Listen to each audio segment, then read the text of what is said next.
Great. You heard some of the instances the ballet painted. So as we wrap up with you, you want to respond to some of the things he said? Okay, so my opening comment, I said that I have a postgraduate degree in policy analysis, and I would like to give you an example. During one of our classes, we were taught about policy development cycles. Societies move from traditional prismatic to development stage.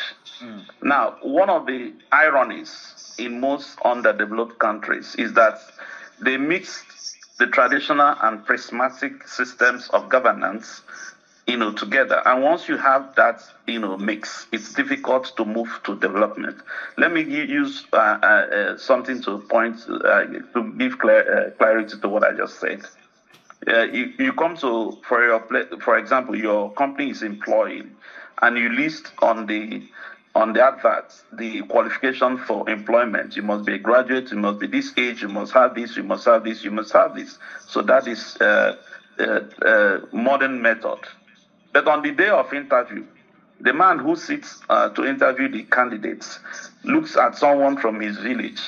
And because traditionally we move towards affiliations, we have connection. We tend to, work with affiliations and connections.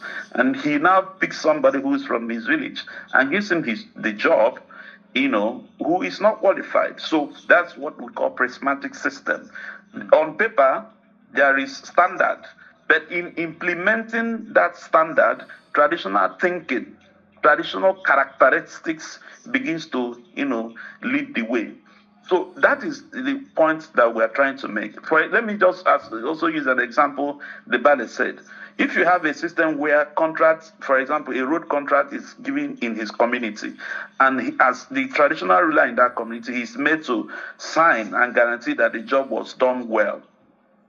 If the contractors come to him and say, okay, Bale, we got this job at 100 million, but, if we do it well, we will not make much profit.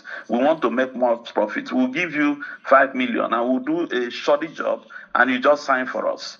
What is the mechanism that we check that Bale for collecting that if that road fails in a few months' time? So the responsiveness of policies, like I said before, you must have a framework, you must have a system, you must have institutions that will give vent life to those policy pronunciations, and you must have a mechanism of accountability that puts everybody in check. I live in Canada, for example. The policeman on duty is wearing a body camera. He knows that whatever he's doing on the road, that he will be held accountable for it. The parliamentarian, the minister, everybody that works, the civil servant, the person the front desk officers in public offices know that once they are found faulty of the law, that they will go in. There is no protection for doing the wrong thing. Even if you're the Prime Minister of Canada, if you beat traffic, you go in for it. There is a system of checks and accountability because now the institution has been built, is bigger, stronger than the individual. So as long as we continue to ignore this very important conversation, you understand, about building strong and institutions and systems and framework, whatever pronouncements that we make will just be playing to the gallery.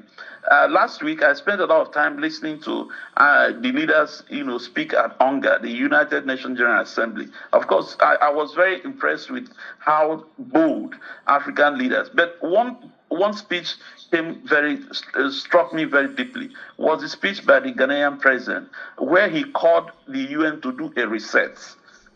This 65 years is a call to Nigerians to do a reset, mental reset, psychological reset, social reset.